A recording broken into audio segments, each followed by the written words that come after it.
Hello everyone, welcome back to my channel Shams corner আপনাদেরকে আবার স্বাগতম। হ্যাঁ, আমি জানি আপনারা অনেক বেশি অদ্ভুত হচ্ছেন যে কেন আমি এরকম কষ্ট করে মানে অন্ধকারে কেন আমি আসলে ভিডিও শ্যুট করছি। তার পিছনে অন্যতম মহা কারণ হচ্ছে আমরা একটু আর কি শুইতে আসলাম দুপুরবেলা। এখন মানে দুপুরবেলা না, বিকেলবেলা বলা যায়, 4:30টার মতো বাজে। মানে এখন হলো লাঞ্চটাও অনেক লেট করে করা হয়, ডিনারটাও অনেক লেট করে করা হয়, তাই কোনটা দুপুর কোনটা বিকাল বলবো এটাই আসলে বুঝি না। সো যাই হোক, আজকে হচ্ছে কত তারিখ জানি না, আমি দেখি আজকে কত তারিখ।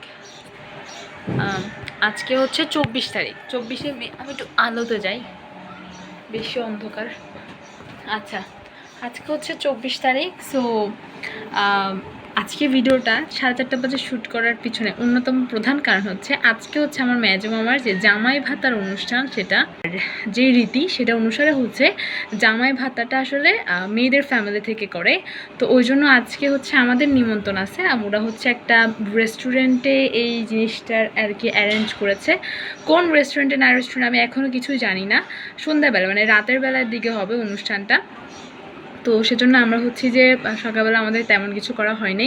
আমি একটা ডান্স কভার করেছিলাম গতকাল, সেটা আমি ভিডিওটি এডিট করলাম সকালবেলা বসে। সকালবেলা আমার লেট করে ঘুম থেকে ওঠা হয়, কারণ আমি সারাদিন অনেক বোর ফিল করি। সেখানে যদি সকাল সকাল ঘুম থেকে উঠি আরও বোর লাগবে আমার।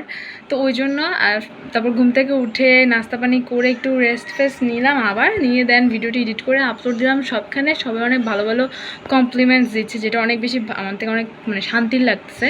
ডান্স ভিডিওটা আপনাদের কেমন লাগছে সেটা কিন্তু আমাকে কমেন্ট সেকশনে জানাতে ভুলবেন না। আর হচ্ছে আজকে ভাবলাম যে আমি যেহেতু বিয়ের কোনো প্রপার ভিডিও করতে পারি নাই, বাট আজকে জামাই ভাতের একটা প্রপার ভিডিও করব। কারণ বিষয় হচ্ছে এখন বিকেল 4:30 বাজে, আর ম্যাক্সিমাম 3 ঘন্টা পর আমরা রেডি হব। 3 ঘন্টাও না, 2-2.5 ঘন্টা পর আমরা রেডি হব। বাট এখনও পর্যন্ত আমি জানি না যে আমি কী পরবো। হয়তো আমি 3 পিস পরবো, আর নয় আমি গাউন পরবো। আজকের অনুষ্ঠানটা কেমন হচ্ছে না হচ্ছে, কি করি না করি, কীভাবে রেডি হচ্ছি, কী জামা কাপড় পরবো, সব কিছু আজকে আপনাদের সাথে ভিডিওতে শেয়ার করবো। আশা করি ভিডিওটা আপনাদের ভালো লাগবে। ভিডিওটা যদি আপনাদের ভালো লেগে থাকে, ভিডিওতে প্লিজ একটা লাইক করতে ভুলবেন না, কমেন্ট করতে ভুলবেন না, সাবস্ক্রাইব করতে ভুলবেন না আমার channel Shams corner. So let's go. দুপুরে আমি আর ঘুমাই নাই, এখন হচ্ছে যে সন্ধ্যা হয়ে আসছে, বুঝতে পারতেছেন দেখে। সন্ধ্যা এখন যে ভিউগুলো অন্যরকম, আগের বাসাটাতে ভিউগুলো একরকম ছিল, এখনের বাসাটাতে ভিউগুলো অন্যরকম। সো যাই হোক, যেটা বলছিলাম যে আমি 3টা জামা বের করছি, জামা না মানে 2টা 3 পিস বের করছি।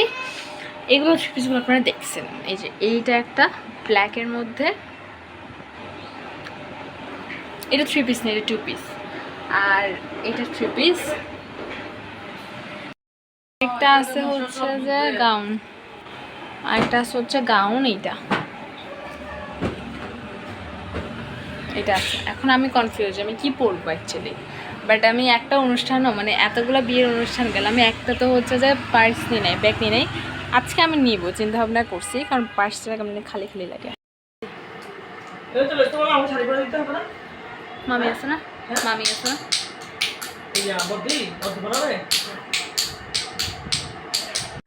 না রে ভাই, আমার জীবনে শান্তি মনে হয় এই জন্মে আসবে না। কারণ আমি ভেবেছিলাম অনেক শান্তি মতো ভিডিওটা বানাবো, কিন্তু ঘরে এত মেহমান, পিচ্ছি বাচ্চার ক্যাচার আর ভাল লাগতেছিল না। পুরো মেজাজটাই খারাপ হয়ে গেছিলো, আমার পুরো মাথা ব্যথা করতেছিল ওখানে থাকতে থাকতে। তখন ভাবলাম যে না, আমি যদি এখন মাথা ব্যথা করে শরীর অসুস্থ করে ফেলি তাহলে শেষ, পুরো অনুষ্ঠানের মানে আনন্দটাই মাটি। সেজন্য আমি বুদ্ধি করে আমার মেজো মামিদের রুমে চলে গিয়েছিলাম। মেজো মামিদের রুমে গিয়ে শান্তি মতো রেডি হয়েছি, একদম আরামসে রেডি হয়েছি। তারপরে ড্রেস আপ তো পরলাম। এটা অনেকক্ষণ আমি ড্রেসটা নিয়ে আর কি বেড়াই করতেছিলাম যে কোন ড্রেসটা পরবো। তারপর পরে দিয়ে আমার নতুন মামি আমাকে সিলেক্ট করে দিছে যে আচ্ছা পার্পল কালারটাই পরো, তো ওইটাই পরলাম। তারপরে আমি মামিকেও একটুখানি সাজাই দিলাম, টাচ আপ করে দিলাম। আর মামির পরে আমার মামাকে টাচ আপ করে দিচ্ছি। মেজো মামাকে বিয়ে বাদে বাকি পুরো সময়টাতে আমি টাচ আপ দিছি, মানে আমি মেকআপ করে দিছি। শুধু বিয়ের সময় ওর ফ্রেন্ডরা আসছিলো, তো তখন তারাই ওকে টাচ আপ করাই দিচ্ছে, বাট পুরোটা সময় আমি টাচ আপ করে দিচ্ছি। অনেক সুন্দর লাগছে, যেটা সত্য কথা, নিজে করছি বিতাই বলতেছি না। যাই হোক, তো এখানে মেজো আমার সাথে আমরা মজা করতেছি, প্লাস হচ্ছে যে মামিকে শাড়ি পরায় দেওয়া হচ্ছিলো, প্লাস মেজো আমাকে মেকআপও করাই দিচ্ছি। আমি মেকআপ করে ফেলছি, আমার মাও মেকআপ করে ফেলছে, ঘরের সবাই রেডি ছিল একদম। বাট আমার মেজো আমা অফিস থেকে লেট করে আসার কারণে, লেট করে না, ও ঠিক টাইমেই আসছে, মানে ও 7টার পরে আসার কথা, তো ওই রেডি হইতে একটু সময়টা লেগে গেছে। যার কারণে আমাদের বের হওয়ার কথা ছিল সন্ধ্যা 7টা বাজে, কিন্তু আমরা বের হয়েছি রাত 9টা বাজে।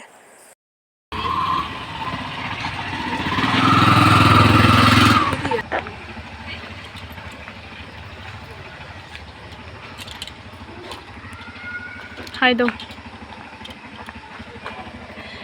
তোমার ফিলিংস কেমন?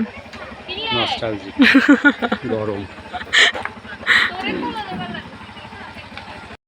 তো আমাদের হাইস বুক করা হয়েছিল সব, মানে ফার্স্টের ট্রিপটাতে সব মহিলারা চলে গিয়েছিল, সেকেন্ড ট্রিপে সব পুরুষরা গিয়েছিল। তো আমরা রেডি হয়ে নিচে দাঁড়িয়েছিলাম, যার উপরে ছিল তারা নিচে নামার জন্য অপেক্ষা করছিলাম, কারণ তারা নিচে নামনি, গাড়িতে উঠলেই গাড়িটা ছাড়বে।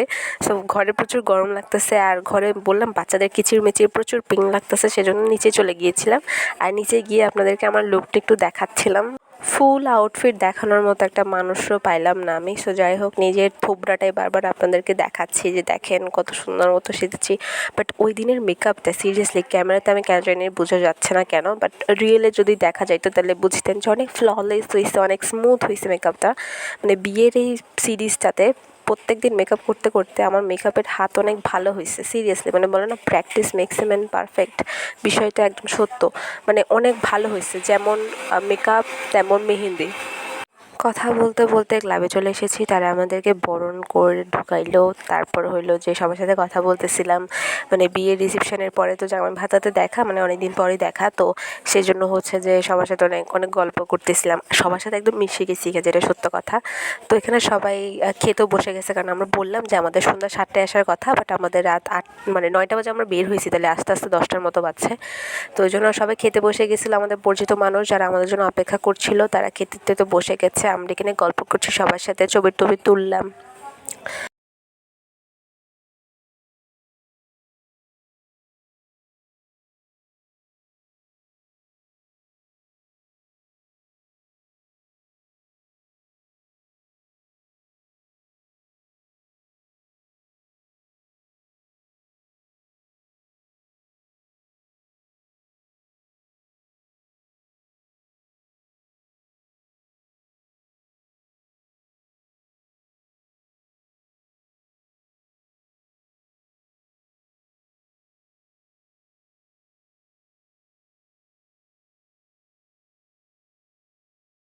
রাত 12টা বাজে ফাইনালি আমরা খেতে বসেছি। এত ক্ষুধা লেগে গেছিলো যে আর পারতেছিলাম না, 12টা বাজে বসছি ফাইনালি। এখানে আমি আমার থোবরাটা আবার দেখানোর চেষ্টা করতেছি, আর আমার থোবরা দেখানোর পরে আমি আমার দিদির থোবরাটাও দেখাচ্ছি।